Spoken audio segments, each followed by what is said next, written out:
Welcome to the Old Time Radio Westerns. I'm your host, Andrew Rhynes, and let's get into this episode. This episode is going to be Western Stories. And we're going to do a series called Death Valley Days. Now, it was very big on radio, but there's only 5 episodes that are surviving, and it was huge on TV. It's an anthology series that features true life stories of the American Old West. Let's get into this episode. Original air date is August 27th, 1936, and the title is Sam Bass is Captured. Hope you enjoy, and again, thanks for listening.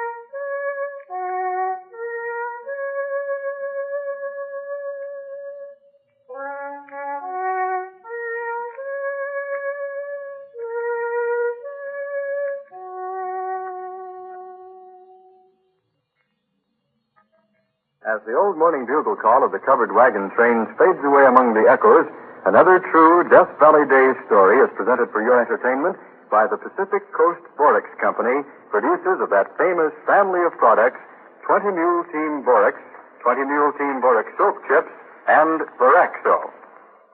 Well, old Ranger, what's your story about tonight? Yes, sir, it's a story about one of the worst bandit gangs that ever operated in the Southwest. And how the Texas Rangers finally cleaned them up, lock, stock, and barrel. Oh, a cleanup story. Well, that fits in perfectly with my announcement. For where there's any cleaning up to be done, 20 Mule Team Borax will do it quickly and easily. Take the bathroom, for example. The tub, wash basin, chromium fixtures, mirrors, tile or linoleum floors, all can be kept spick and span with 20 Mule Team Borax. And since 20 Mule Team Borax doesn't contain soap, it cleans without leaving any soapy film or gritty sediment. And you'll find 20 Mule Team Borax just as helpful in the kitchen, too. A little borax and a damp cloth will help keep your refrigerator fresh and sweet-smelling. In fact, all your food containers, bread and cake boxes, chopping bowls, pantries, and cupboards should be washed regularly with 20 Mule Team Borax and warm water. Of course, 20 Mule Team Borax has many uses in the laundry, the nursery, and in all parts of the house. That's why so many housewives depend on 20 Mule Team Borax to help them with all of their cleaning. And that's why they always keep a supply of 20 Mule Team Borax on hand. One package in the kitchen, another in the bathroom, and a third in the laundry. With spring cleaning almost here, you'll want to take advantage of the extra help 20 Mule Team Borax gives you. So next time you go shopping, get a supply of 20 Mule Team Borax. Thank you. And now, old Ranger, let's get back to your cleanup story. Well, sir, this is the true story of Sam Bass, sometimes called the Robin Hood of Texas. And I want to say right now that Sam Bass was no Robin Hood. He wasn't much different than any modern gangster. He started out with the same chance to be an honest American citizen, but he ended up one of the most feared train robbers in the whole Southwest. The strange part of it was that in his youth, Sam Bass was nicknamed Honest Eve and had a job working for Sheriff Dad Egan of Denton County. Later, he fell in with Joel Collins and his gang and started robbing stagecoaches. But popular belief to the contrary, they found there wasn't much money in that, so they decided to hold up a Union Pacific train. On September 18th, 1877, Joel Collins and Sam Bass, with 4 more companions, rode into Big Springs, Texas, about sundown. That night, a few minutes before old number 4 was due to come puffing into town, the 6 train robbers was ready for it. Here she comes, boys. Hey, Sam Bass. What is it, Cap? Have you got that station agent's hands tied up good? Sure have. All right, boys. See that your bandanas is tied good and firm. We don't want no one to see our faces. Yeah, that's right. Yeah, mine sounds good. Mine too. Now, don't forget, every man has his work to do. Me and Bill will tackle the engineer and fireman. Jim and Tom, what's your job? We'll grab the conductor and then stand guard while you bring up the engineer. That's right. Sam, you and Jack got the most important jobs. You got to get into that express car where the gold is. Don't worry, Cap. We'll get in if we have to tear the door down with our teeth. All right, boys, get it. Here she is. Now, give her some hot lead, boys. All right, station agent. Remember, if you cross me, I'm going to put this gun right down your throat. Which is the express car? The second one. All right, come on. Jack, push the gun this rib and make a move. Oh, don't shoot. I'll do whatever you say. All right. Now holler in at that express messenger. Tell him to open the door. Hey, Charlie. Charlie Miller. Open the door. Who is it? It's me, George Barnhart. Open up. What was that shooting outside? Well, that was nothing. A couple of the boys were a little high. Tell him you got a package. I got a package for you, Charlie. All right. I'm opening up. Put up your hands and keep them up. What the devil? It's a hold-up. Get up there, Jack. Get off this car out. Oh. Don't hurt him, Jack. He's got to open that safe first. Hey, get that express car open. Yeah, it's open. Come on, help look for money. Here, give me a hand, Jack. Hey, Thanks. See any money? not yet. Where's your money, agent? I ain't got nothing valuable with me. Hey, you wouldn't lie, would you? Hey, what's this? Look, Jack, safe is open. Shucks, this is like taking candy from a baby. Hey, look there. Paper money. Must be $400 or $500. Oh, did you find anything, Sam? Sure. Climb in. I'm coming. Look, Cap. Safe is open. Yeah, that safe's no good. Here's the safe we want to get into. This is a through safe from San Francisco. It's probably full of gold. Open that safe, you coyote, before I let a big chunk of daylight through you. Hurry up about it, Agent. I can't open that safe. It's got a time lock. It won't open till it gets to Omaha. Don't give us that kind of stuff. Open that safe. On my solemn word, I swear I can't open that safe. Here's my papers to prove it. What's he talking about, Cap? I'm going to shoot him in the leg. Wait a minute. Don't hurt him. He's telling the truth. These papers show that safe is locked for keeps. Can't open it. So let him alone. Hey, wait a minute. What's in those 3 boxes? Hey, you. What's in those boxes? I don't know.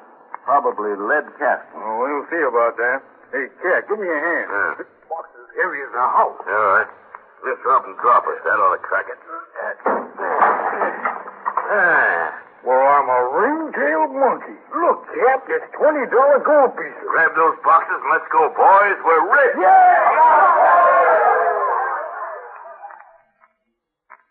Well, Joel Collins was right. They was rich. They got $60,000 in gold off that Union Pacific train. The only trouble was, one of the gang lost his bandana in the getaway, and F.M.F. Leach, a storekeeper who had sold it to him, recognized it.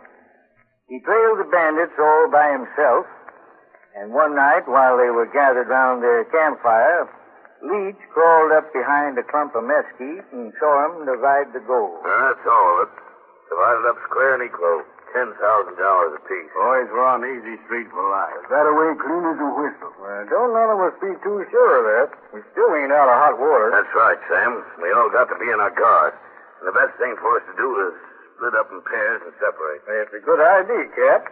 Posses will be looking for 6 of us in a bunch. We can make our getaway better in couples. That suits me. I'm going back to Missouri. I promised my wife I'd bring her home a hat full of gold from this country, and I'm doing it. And I'm going back to Danton County. Me too, Jack.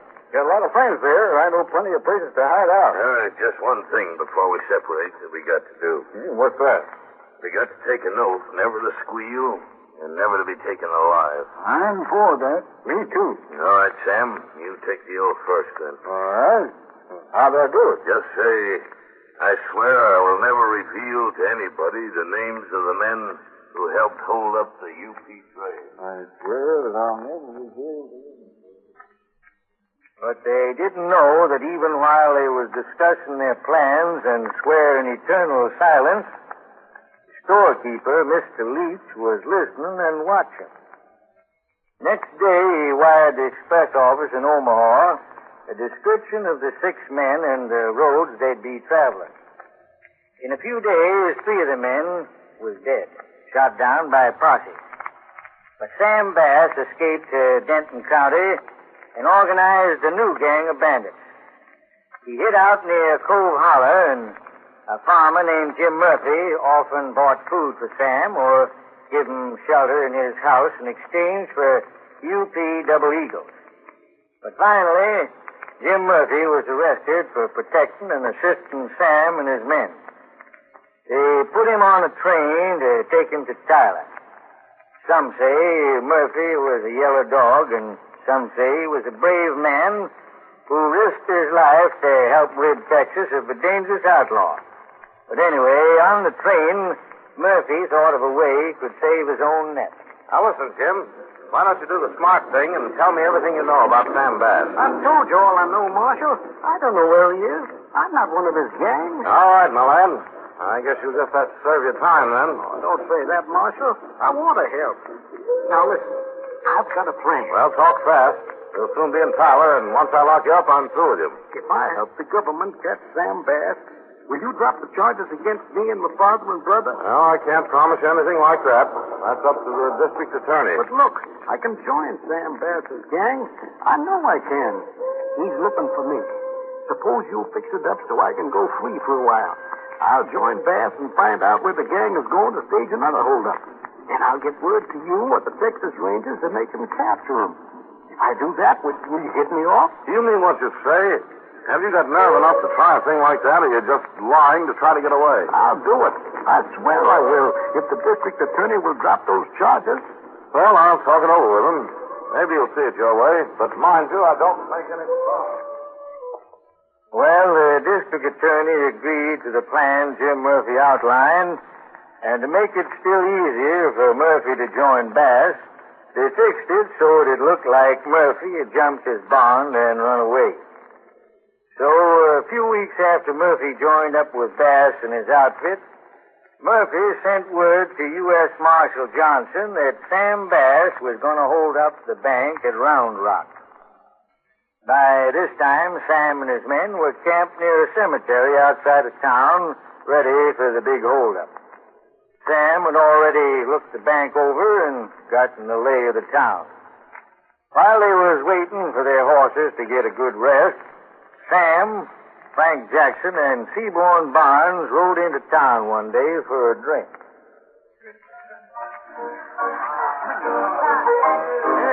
Howdy, strangers. What do you have? A red eye. Leave us a bottle. Yes, sir. Here you are. What's yours, sir? I'll take the thing. What's yours, Sam? Give me a cigarette. You mean you don't want a drink, Sam? Not right now. Maybe later. All right, bartender. Vamoose. Vamoose. We got business to talk over. We don't need your help. Yes, sir. Well, I guess I can take a hint. Just holler if you need anything. Don't pour too much of that stuff in you, boys. Then we got a job to pull first thing in the morning. I don't want you nursing hangovers. Yeah, then you better help us empty the bottle, Sam. No, thanks. I'll wait a while. If you don't want a drink, Bud, why did you come in here? Yeah. See that gal over there by the piano? You mean the redhead? No, the yellow-haired dog. Oh, you mean that scrawny one? What do you mean, scrawny? She's slim and pretty, and she's a friend of mine. A friend of yours? Sam, you ain't fell for no skirt, have you? Will you two mavericks stop yapping a minute? This gal's all right. She comes from Indiana. That's where I come from. You mean she knows you? We better get out of here. What's the matter with you, Frank? You turning yellow? No, of course not. You sound like Jim Murphy. I ain't ashamed of who I am. I'll tell anybody who I am if they want to know. Hey, now wait a minute, Sam. You know I'm only thinking of your own health. All Jim Murphy worries about is his own skin. Hey, where is that guy? We left him at the blacksmith's in Old Town, getting his horse shot. Now, when you finish your drink, go out and round him up. I don't trust him very far out of my sight. We should have killed Murphy that time at Frankfurt when we heard he was a spy. I never believed that story. Anyway, they'll never put a rope around Sam Bass's neck. We rode right through that Yellow Lake ambush at Salt Creek, didn't we? This newfangled Ranger outfit can't stop us neither. Don't forget, Sam, them cavalry fellows was Easterners. The Texas Rangers is ex-cowboys, and they can shoot. Now, let's forget about them Ranger coyotes. Now, listen, Sam. What about this yellow-haired gal? Where did she come into this picture? I met her in here a couple of days ago when I come into town as far as up the bank. Heard her singing a song, and I liked her, and I liked the song. That's why I come in here. And I want you fellas to hear that song. Well, I ain't much of a judge of singing. Me neither. Well, I am. And this is a darn good song, because it's about me. Huh? What's that? I thought that'd make you sit up. Hey, Annie, come over here, gal. I never knew before, Sam, that you was a music lover. That's good. A music lover. Hey, you're getting drunk, Frank. Watch yourself. Howdy. What can I do for you? Hello. Have a drink? Okay, I'll take a beer. One beer for the lady. Are these your cards? Yeah. Boys, meet Miss Annie. Hello, miss. Howdy. Now, I was in here a couple of days ago. You remember me? Well, I sure do. Wouldn't expect me to forget a handsome figure like yourself, would you? You ought to see his bow legs, miss. That's enough, Frank. Apologize to the lady for her skin you alive. Oh, why, sure, Sam. I didn't mean nothing. But what am I apologizing for? A gent don't talk about legs in front of a lady. You meant limbs. Oh, well, I'm sorry, miss. I apologize. I meant you'd ought to see his bow limbs. Never mind my legs. Limbs, I mean. You better leave that liquor alone. If you gents are going to fight, excuse me. Well, don't go away, miss. I'm sorry. Listen, Annie, you recollect that song you sang the night I was here before? Say, I sung over 50 songs that night. I mean the one about that hold-up fella, the one who tapped the UP at Big Springs. Oh, you mean Sam Dash? Yeah, that's the one. Funny I forgot that name. You want me to sing it again? Is that it? Sure. Would you do that? And, here's a little something for your trouble. Oh, thanks. What? Why, this is a $20 gold piece. Sure. You ever seen one before? Not many. Say, you don't need to give me that just a song. That's all right, miss. It's worth $20 to have a pretty gal like you sing a song special just for me. Danger, you and me ought to get better acquainted. What's your name? Well, that, miss, is a very personal question. Suppose you just imagine I ain't got a name. Oh, of course, if you want it that way. That's the way I want it. Now, let's hear that song. Hey, Jerry, pull yourself together and tackle that piano. Give me the tune for that song about Sam Bass. Say, Sam, I thought you said you was low on cash. I am. That was the last of the UP gold. Can you toss it to that gal for a song? Sure. There's plenty more where that come from. Yeah, that's right. What's $20? Yeah, sure. Have a drink, Sam. Come on. Sam Bass was born in Indiana. It was his native home. And at the age of 17, young Sam began to roam. He first came up to Texas, a cowboy for to be. A kinder-hearted fellow you seldom ever see. Sam used to deal in race stock, one called the Denton Mare. He matched her in scrub races and took her to the fair. Sam used to coin the money and spend it just as free. He always drank good whiskey wherever he might go. And left the Holland ranch in the merry month of May with a herd of Texas cattle, the Black Hills for to see. Sold out in Cluster City and then got on a spree. A harder set of cowboy you seldom ever see. All the way back to Texas, they robbed the UP train and then split up in couples and started out again.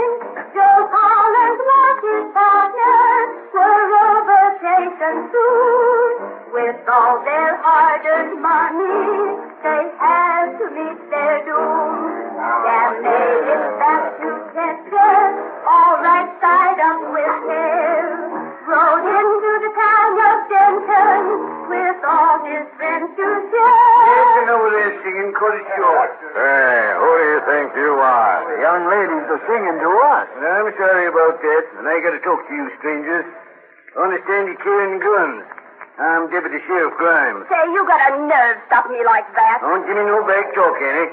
I allowed once before how I'd run you out of town. Hold on there, Grimes. You get mighty tough with females, don't you? Seeing as how you're so free with my name, stranger, what might yourn be? I reckon it ain't none of your business. What's the matter? You ashamed of it? No, I'm proud of it. My name's Sam Bass. Reach for the ceiling, Sheriff. Sam, are you all right? Sure, I'm all right. Is he dead? He's dead as a doornail. I'm sorry about that. He's the first man I ever killed. But he started to shoot when I had him covered. Look out, Sam. Here comes another deputy across the street. I can see his badge. Get out the back door, Barney. Lead our horses around the side. I'm on my way. If anybody gets in your way, plug 'em. Hey, Sam, did you ever see a place empty out as fast in your life? There must have been 50 fellas in here 2 minutes ago, and now there ain't nobody but the dead sheriff. And here comes another one looking for trouble. You mean here goes another one? You shouldn't have shot him like that in that bright sunlight. He couldn't see us even. We're going to have a fight on our hands getting out of this town. We done it before, so I reckon we can do it again. Come on. Hey, you head toward the alley, and I'll follow you packing up shooting as I go. Sounds all right to me. What's that? Sounds like a bugle call. Let's get out of here fast. Good gosh. Look at that dust cloud down the road. What is it? Yellow legs? Can't be cavalry. Must be rangers. Look out, Sam. There's a fellow with a shotgun. I got him, Sam. Yeah. He got me, too. I'm shot in the side. Hang on to me. You'll be all right when you get on your horse. There's Barney with our horses now. Come on. I'll hold you up. We can still make it. Thanks, Frank. I'll be all right when I get on that cayuse of mine. What's the matter? Sam is shot. Hold that horse steady. Look out! Look out! It's a bird on the road. Easy, Sam. Up you go. I'm hurt. Pretty bad. You're all right, Sam. Come on. They want shooting. We've given them money's worth. Come on.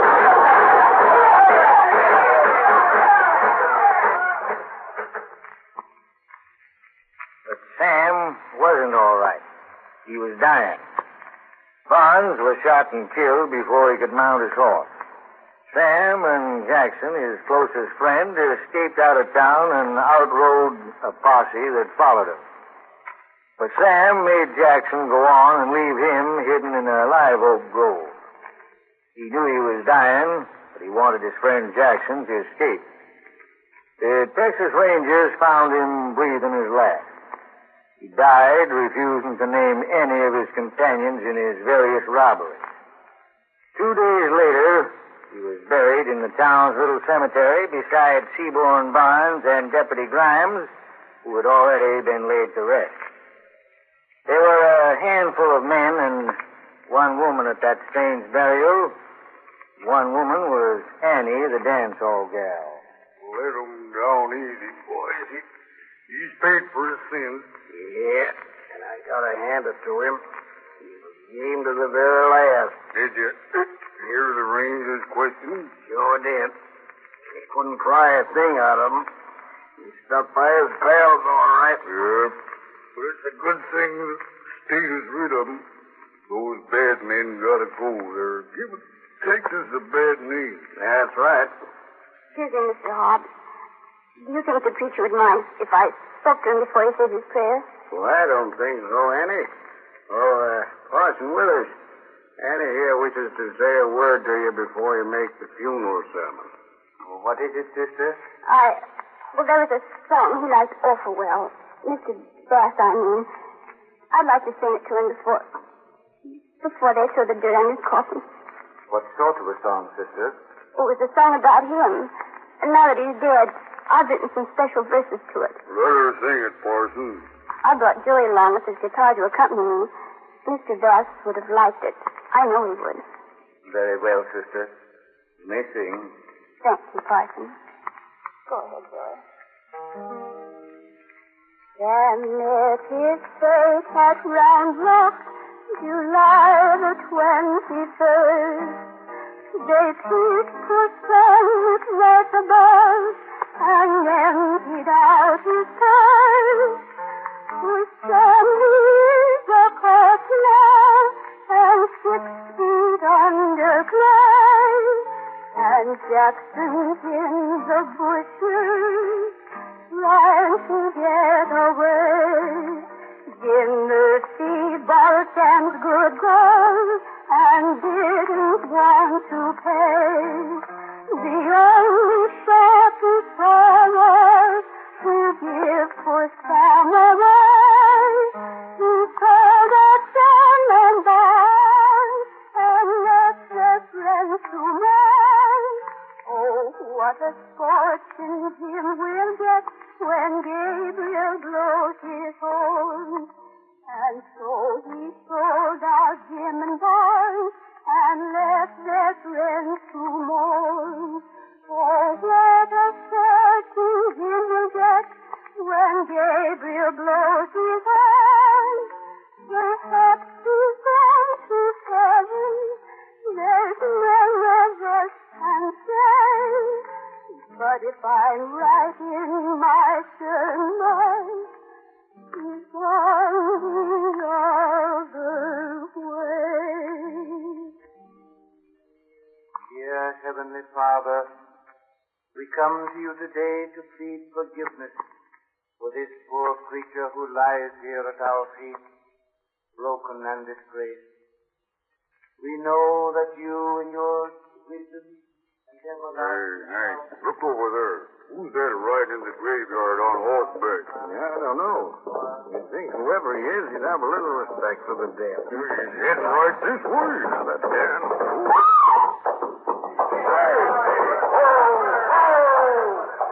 Goodbye, Sam. Here's flowers from your old pal. Hey, it's Jackson. Sam passes this way. And so ends another of the Old Ranger's true stories of Death Valley days, made possible by your regular purchases of 20 Mule Team Borax, 20 Mule Team Borax Soap Chips, and Baraxo. Since this started out as a cleanup program, we'd like to say a few words about Baraxo, the modern hand soap that cleans dirty hands. We're sure that every member of the family will like Baraxo because it not only helps remove all kinds of dirt, but it leaves the hands feeling soft and smooth. That's because Baraxo is a special combination of fine toilet soap and pure borax in powder form. There's no grit or caustic in Baraxo, nothing to roughen or redden the hands. Best of all, Baraxo works quickly and efficiently in any kind of water, hot or cold, hard or soft. And its rich, creamy lather gets right down into pores and creases, under fingernails, and floats out dirt. If your family hasn't tried Baraxo, get a few cans tomorrow and see how enthusiastic they'll become over this new, modern hand cleaner. Put a can of Baraxo in the garage or basement for Dad. You'll soon find that Baraxo helps remove automobile grease and oil or ground-in garden dirt. Set a can of Baraxo in the bathroom for the children. They'll be delighted at the quick, easy way Baraxo removes stubborn play dirt from hands, elbows, and knees. Finally, keep a can of Baraxo on the sink. You'll find it's just the thing to help remove kitchen stains and odors from your hands. Baraxo is packed in a smart-looking red, white, and black metal can with a handy pour top. It's on sale at grocery, drug, and department stores. Remember, Baraxo cleans dirty hands quickly and gently. Now, let's hear what the Old Ranger has in store for next Tuesday. Well, Dresser, although most folks don't know it, a piece of the famous Plymouth Rock is set in the brick wall of the courthouse of the Death Valley mining town. How this rock got there and what it means makes a mighty interesting story. I hope that all the school children will be listening in because I'm sure they'll enjoy this unusual program. Remember, folks, next Tuesday evening at 9 o'clock.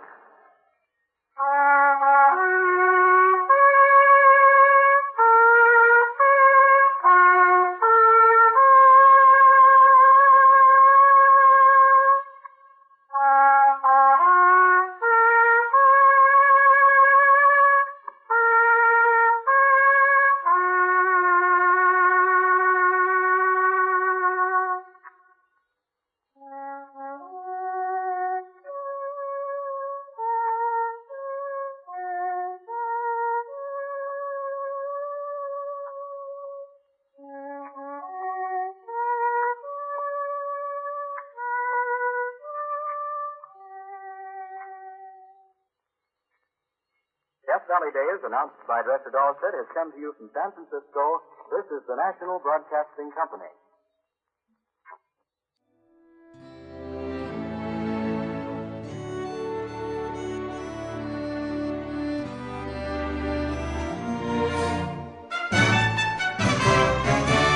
This has been a presentation of OTRWesterns.com, and we hope you enjoyed. Please take some time to like and rate our shows in your favorite podcast application. Follow us on Facebook by going to OTRWesterns.com/Facebook.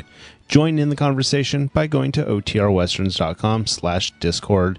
And don't forget to send us an email, podcast@OTRWesterns.com. This episode is copyright under the Attribution Non-Commercial Share Alike copyright. For more information, go to OTRWesterns.com/copyright. Have a great day, and again, thanks for listening.